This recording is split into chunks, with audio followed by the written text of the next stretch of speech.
예, 이번 시간에 우리 사업소득, 이자 배당, 그 다음에 기타 소득에 대한 원천징수 실무를 한번 살펴보도록 하겠습니다. 교재는 363페이지고요. 사업소득자 관련되는 부분인데요. 우리 인사급여에 근로소득 관리 탭 옆에 보시면 사업, 기타, 사회보험 탭이 있죠. 여기에서 살펴보도록 하겠습니다. 자, 사업소득 관리에서 근로소득 관리 쪽에서 보시면 사원 등록, 급여 자료 입력, 일용 근로자도 사원 등록, 급여 자료 입력 이런 방식이죠. 사업소득도 마찬가지입니다. 사업소득자 등록, 사업소득 자료 입력 방식으로 처리가 됩니다. 자, 사업소득자 등록에 대한 부분 보도록 하겠습니다. 제가 등록 이미 시켜놨는데요. 자, 사업소득자 등록은 개인이 독립된 자격으로 용역을 공급하고 대가를 받는 인적 용역, 즉 3.3% 원천징수되는 인적 용역, 면세 관련되는 부분입니다. 의료보건 용역, 봉사 수임료에 대해서 지급할 때 징수일이 속하는 달에 다음 달 10일까지 납부하도록 되어 있습니다. 자, 소득자 등록과 관련되는 부분 한번 보도록 하겠습니다. 가사원에서 코드와 성명 입력하도록 되어 있고요. 등록사항의 오른쪽에 보시면 소득 구분이 있습니다. 자, 소득 구분 관련되는 부분에 있어서 말풍선이 있는데 말풍선 눌러보시면 코드 번호로 해서 내용들이 쭉 나열이 되어 있습니다. 자, 이 부분은 우리 국세청에서 제공하고 있는 기준경비율 책자에 나와 있는 소득 구분 내용입니다. 거기에 따라서 경비율이 달리 적용이 될 수 있기 때문에 이 경비 코드를 정확하게 확인하신 후에 등록하시면 되겠습니다. 우리는 여기에 주어진 게 기타 모집수당이기 때문에 기사 모집수당은 9409 11번입니다. 11번 선택했고요.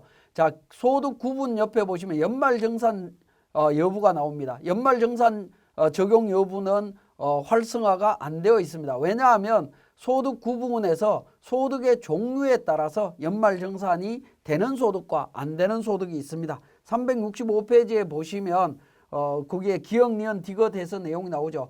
보험 설계 또는 방판, 외판, 음료 배달 관련되는 경우에는 연말정산이 적용이 된다라고 보시면 되겠습니다. 자, 다른 직원 거를 제가 한번 보겠습니다. 마보험이라고 되어 있는 직원인데요. 보험 설계로 선택을 했죠. 보험 설계로 선택하니까 연말정산 여부에 활성화되면서 여로 선택하게 되면 하단 부분에 부양가족을 등록할 수 있도록 되어 있습니다. 자, 가사원에 대한 부분 구체적인 내용 좀 더 살펴보겠습니다. 소득 구분은 그렇게 정리하시면 되겠고 2번에 내국인 여부, 주민등록번호 등록하시면 됩니다. 요거는 일반 근로자의 사원 등록 때 등록했던 내용하고 동일한 방식이라고 보시면 되겠습니다. 자, 입사연월일 있습니다. 입사연월일도 등록하시면 되겠습니다. 나사원은 연애보조, 다사원, 학원 강사, 그러니까 소득 구분 코드별로 분리를 하셔야 된다는 겁니다. 라사원, 보험설계, 보험설계, 라사원 적용하게 되면 연말정산 여부가 나오죠. 여기에서 연말정산 안 한다라고 하면 부로 선택하시면 되겠고 연말정산 하는 경우에는 여로 선택해서 연말정산과 관련되는 부양가족 명세를 등록해 주시면 되겠습니다. 자, 그렇게 해서 적용을 할 수 있다라고 보시면 되겠고요. 자, 사업소득자 등록이 이루어지고 나면 사업소득 자료 입력으로 들어갑니다. 자, 우리 8월 달에 한번 보도록 하겠습니다. 자, 8월 달에 이미 등록이 되어 있는데 가사원에 대해서 우리가 8월 30날 마감을 제가 취소하겠습니다. 8월 30날 자, 우리 이미 제가 이 자료를 만들었기 때문에 연간 직계표에 대한 부분들을 제가 마감을 취소하도록 하겠습니다. 취소하고 제가 살펴보겠습니다. 자, 사업소득 관련되는 부분에 있어서 자, 다시 8월 달입니다.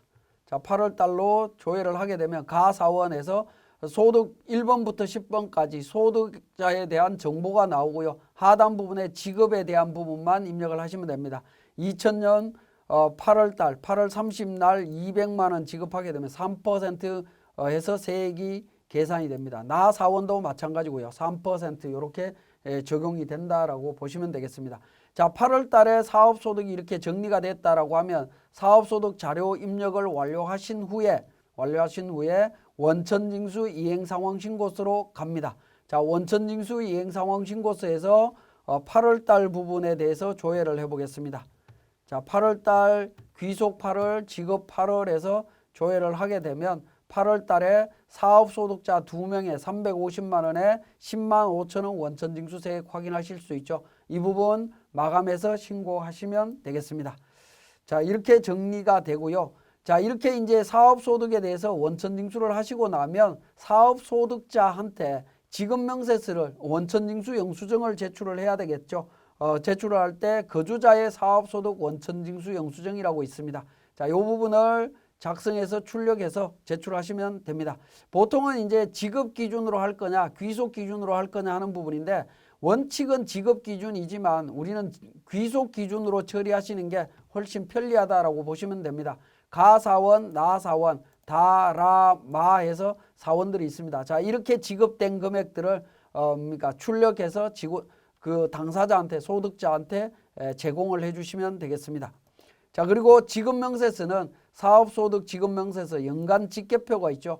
연간집계표 조회를 해서 제출을 하십니다. 자, F6번에 신고 기준이라고 있습니다. 신고 기준은 지급 기준이냐 귀속 기준이냐라는 건데 원칙은 지급 기준으로 되어 있습니다. 그렇지만 우리는 귀속 기준으로 처리하는 게 실무적으로는 좀 편리할 것 같기 때문에 귀속 기준으로 일단 살펴보도록 하겠습니다.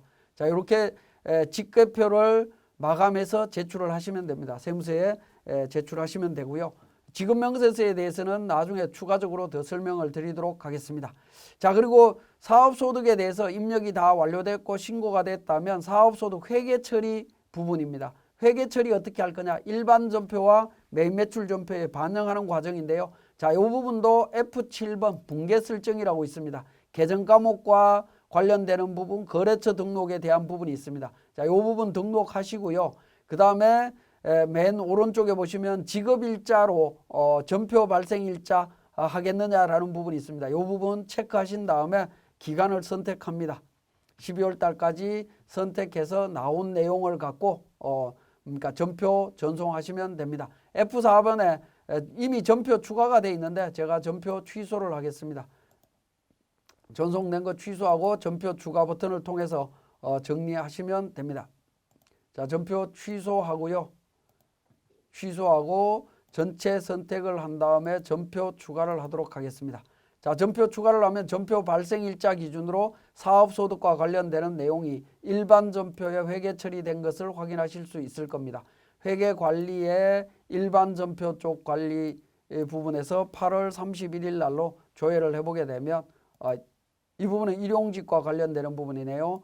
8월 달 관련해서 내용을 한번 보시게 되면 사업소득 관련되는 부분 있죠. 8월 15일이네요. 사업소득 관련되는 부분 회계처리로 반영되어 있는 것을 확인하실 수 있습니다.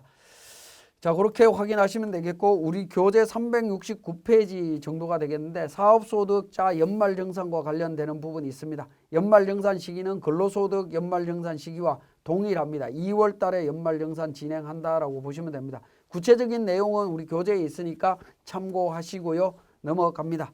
375페이지 정도의 이자 배당 기타 소득에 대한 부분입니다. 자, 인사급여 쪽에서 사업 기타 사회보험 쪽에 기타 소득 관리라고 있는 부분이 있죠. 자, 이 부분에서 이제 처리를 하는 부분인데요. 자, 우리 인사급여에서 근로소득 보시면 일반급여자는 근로소득 관리에서 관리를 했었고요. 일용근로자는 일용근로소득 관리에서 처리를 했습니다. 퇴직소득은 퇴직소득 관리에서 처리를 했다라는 겁니다. 마찬가지로 사업 기타 사회보험 쪽에서는 사업소득은 사업소득 관리 쪽에서 처리를 했습니다. 근데 기타 소득 관리 쪽에서는 이자 배당 기타 소득까지 다양한 소득을 관리를 하고 있다라고 보시면 됩니다. 세 가지 소득을 동시에 적용하고 있다라고 보시면 되겠고요. 이자나 배당에 대해서는 각종 채권, 증권, 예금, 이자, 할인액 뭐 이런 부분들을 의미하는데 원천징수 실무에 있어서는 비영업 대금 이익 정도 우리가 원천징수할 수 있다라고 보시면 되겠고요. 배당은 그러니까 내국법인 우리가 법인에서 주주들한테 배당할 때 원천징수 의무가 발생이 됩니다. 그 다음 기타 소득과 관련해서 그러니까 원작자의 원고료라든가 광업권 등의 양도 대여 관련되는 부분 뭐 이런 부분들 그 다음에 강연료 관련되는 부분 내용들이 있습니다. 그러한 부분들을 원천 징수하실 수가 있습니다. 자, 377페이지에 기타 소득의 필요 경비라고 하는 부분이 있는데요. 총 수익 금액의 80%를 필요 경비로 의제하는 기타 소득이 있습니다. 그 내용에 보면 주택 입주 지체 상권 관련되는 부분들이 있고요. 그 다음에 60% 추정되는 부분이 있는데 인적 용역이라든가 영업권 관련되는 부분들이 있습니다. 그 다음에 종교 관련 종사자에 대한 필요 경비 인정 범위 내용도 있네요. 자, 그렇게 내용들을 정리하실 수가 있고, 종교 관련 소득에 대해서는 제가 이미 설명을 드렸기 때문에 넘어갑니다. 자, 385페이지에 기타 소득 자료 원천 징수에 대한 부분입니다. 자, 다른 소득과 마찬가지로 기타 소득 관리도 기타 소득자 등록부터 먼저 진행을 합니다. 자, 코드 번호 성명이 있습니다. 김기타라고 해서 기타 소득자입니다. 등록사항에 1번 거주 구분이 있습니다. 거주자냐 비거주자냐라는 건데 거주자입니다. 자, 거주자로 선택을 하고요. 자, 소득 구분은 마을 풍선을 통해서 소득 종류를 선택을 합니다. 60번부터 쭉 나열이 되어 있습니다. 이 소득 종류에 따라서 필요 경비가 자동으로 이루어지기 때문에 소득 종류를 정확하게 판단을 하셔야 되겠습니다. 자, 강연료 소득의 경우에는 76번이 되겠습니다. 76번으로 해서 강연료 선택을 합니다. 그렇게 선택을 하게 되면 기타 소득 자료 입력에 7월 달에 그러니까 소득이 있다라고 해서 수정할 수 없도록 되어 있긴 합니다. 이미 등록이 되어 있다면 그렇다라는 겁니다. 자, 내국인 여부는 내국인이고요. 생년월일 정보 있으면 입력하시면 됩니다. 자, 1980년 10월 10일이네요. 주민등록번호 들어가 있고요. 자, 개인 법인 구분에서 개인으로 선택하게 되면 필요경 비율이 60%로 반영되는 것을 확인하실 수 있습니다. 반영되어 있습니다. 나머지 사업자 등록번호라든가 이런 부분들은 생략하시면 됩니다. 그 다음에 소득자 박이자 같은 경우에 거주자고요. 소득 구분에서 F2번 눌러서 확인하시면 소득 구분 밑으로 내려오시면 이자 같은 경우에 비영업 대금 이익이 있을 겁니다. 우리가 원천징수 실무에서 적용할 수 있는 부분은 이자 소득은 비영업 대금 이익 이외에는 거의 적용할 일이 없습니다. 물론 채권, 정권 관련되는 이자가 있을 수 있죠. 회사에서 예를 들어서 회사채를 발행을 했다든가 하는 경우에는 있을 수가 있습니다. 그렇지만 일반적인 이자 관련되는 것은 금융회사에서 처리하기 때문에 우리 일반적인 회사에서는 비영업 대금 이익에 대한 원천징수 있으니까 비영업 대금 이익으로 등록을 한번 해보겠습니다. 그리고 주민번호 다 등록을 했습니다. 최배당도 마찬가지입니다. 배당소득 관련되는 부분 소득 구분에서 주주와 관련해서 배당소득 종류가 있을 겁니다. 그죠? 대부분은 내국법인의 배당, 분배금, 건설이자 배당에서 251번이 될 겁니다. 그 부분 선택하시면 되겠고요. 나머지 정보 동일하게 등록하시면 됩니다. 자, 그 다음에 종교인 소득이 있죠. 종교인 소득은 거주해서 소득 구분에서 77번 보도록 하겠습니다. 77번 보시면 종교인 소득이라고 되어 있죠. 종교인 소득 선택하시게 되면 종교인 소득에 대해서는 연말정산 적용할 거냐, 연말정산 적용할 수도 있고 연말정산 안 할 수도 있죠. 그죠? 그래서 연말정산 적용한다면 하단 부분에 연말정산 관계와 관련되는 부양가족 내용을 등록하시면 됩니다. 박종교 같은 경우에 연말정산해서 이제 적용하는 부분이고요. 최종교 같은 경우에는 연말정산을 적용하지 않는 케이스가 되겠습니다. 종교인 소득 이렇게 이제 연말정산 여부에 따라서 어떻게 등록하느냐 하는 부분을 확인하실 수가 있습니다. 그래서 기타 소득 자료에는 기타 소득과 이자 배당 그다음에 종교인 소득까지 같이 등록하실 수 있다라는 거 확인해 보시면 되겠고요. 자, F8번 부양가족 불러오기라고 하는 메뉴가 있는데 종교인 소득 중에 연말정산 적용이 여인 경우에 기타 소득자의 직전 연도 부양가족 자료를 불러오는 케이스가 되겠습니다. 만약에 있다라고 하면 직전 연도 자료 불러와서 처리하시면 되겠습니다. 자, 그러면 이제 실질적으로 그러니까 기타 소득 자료 입력으로 가서 내용을 살펴보도록 하겠습니다. 자, 이자 배당과 관련되는 부분입니다. 자, 7월 달에 김기타 해서 기타 소득과 관련되는 부분인데요. 강연료 지급된 게 있다면 7월 달에 500만 원 이렇게 입력하시게 되면 필요경비율이 자동으로 반영되어서 원천징수세액이 계산이 됩니다. 그 다음에 종교 관련되는 부분도 종교인 소득, 기타 소득으로 300만 원 입력하게 되면 자동으로 세액이 계산이 됩니다. 필요경비는 별도로 계산하실 필요 없습니다. 종교인 소득에 대해서는 기타 소득에 대한 필요경비 자동으로 계산돼서 반영되기 때문에 굳이 계산하실 필요는 없다라고 보시면 되겠습니다. 자, 그런 형태로 해서 7월 달에 정리를 했다라고 하면 소득을 입력을 했죠. 그러면 원천징수 이행상황신고서에 가서 7월 달 한번 내용을 보도록 하겠습니다. 자, 7월 달 원천징수 이행상황신고서 7월 달 조회를 합니다. 조회를 하게 되면 원천징수 이행상황신고서에 보시면 뭡니까? 기타 소득 중에 그 외에 기타 소득 500이 있고요. 종교인 매월 관련되는 부분에 있어서 300만 원 중에 원천징수 세액이 반영된 것을 확인하실 수 있습니다. 자, 이렇게 정리하실 수 있다라는 부분이고요. 자, 그 다음에 종교인 소득에 대한 연말정산에 대한 부분 한번 보도록 하겠습니다. 자, 종교인 소득에 대한 연말정산은 종교인 소득 관리 쪽에서 정리를 하실 수가 있는데요. 종교인 소득 연말정산이라고 하는 부분에 가셔갖고 자료를 불러오실 수 있습니다. 자, 손종교와 박종교에 대한 부분, 그러니까 소득이 입력이 되어 있다라고 하면 연말정산이라고 체크가 되어 있는 경우에 반영을 하실 수 있죠. 자, 기타 소득 자료 입력에서 보시면 박종교 관련해서 연말정산 한다라고 있고요. 손종교 관련해서 연말정산 한다라고 했습니다. 최종교는 연말정산 안 한다라고 했습니다. 그죠? 연말정산 안 한다라고 했기 때문에 종교인 소득에 가서 연말정산 하는 분만 불러오실 수 있다라는 겁니다. 그죠? 불러오게 되면 반영이 되겠죠. 두 사람만 연말정산하는 걸로 반영이 된다라는 겁니다. 그렇게 해서 반영해서 연말정산 진행을 하시면 됩니다. 자, 부양가족 소득공제 관련되는 부분, 우리 연말정산 추가자료 입력 탭하고 거의 유사하게 생겼습니다. 소득명세 관련되는 부분, 부양가족 소득공제 관련되는 부분, 그 다음에 연금저축 관련되는 부분, 기부금 관련되는 내용 있으면 반영해서 연말정산을 진행하실 수 있습니다. 동일한 방식이기 때문에 구체적으로 더 설명은 드리지 않겠습니다. 자, 그 다음에 이자 소득과 관련되는 부분에 있어서 배당 소득에 대한 부분 한번 살펴보도록 하겠습니다. 자, 기타 소득 자료 입력에서 입력을 하도록 하겠습니다. 3월 달에 우리가 배당이 일어났다라고 하면 배당 소득자 최배당이죠. 자, 최배당은 소득 구분을 선택을 하도록 하겠습니다. 소득 종류를 251번 내국법인 배당으로 선택을 했습니다. 자, 이렇게 해서 이제 처리를 하시면 되는 부분인데요. 자, 정리를 하고, 자, 기타 소득, 이자 배당 소득에 대해서 7월 달에 이미 등록되어 있는 자료가 있으니까 7월 달 걸 보도록 하겠습니다. 자, 박이자 관련해서 이자, 비영업 대금 이익 100만 원에 25만 원 처리를 했는데요. 여기서 주의하실 거는 비영업 대금 이자가 들어갈 때는 금융상품 코드나 유가증권 코드는 입력하지 않습니다. 그리고 과세 구분은 말풍선 눌러보시면 여러 가지 내용이 나오는데요. 비영업 대금 이익의 경우에는 일반 세율을 적용을 하시면 됩니다. 자, 일반 과세를 선택하시면 됩니다. T로 선택을 하시고요.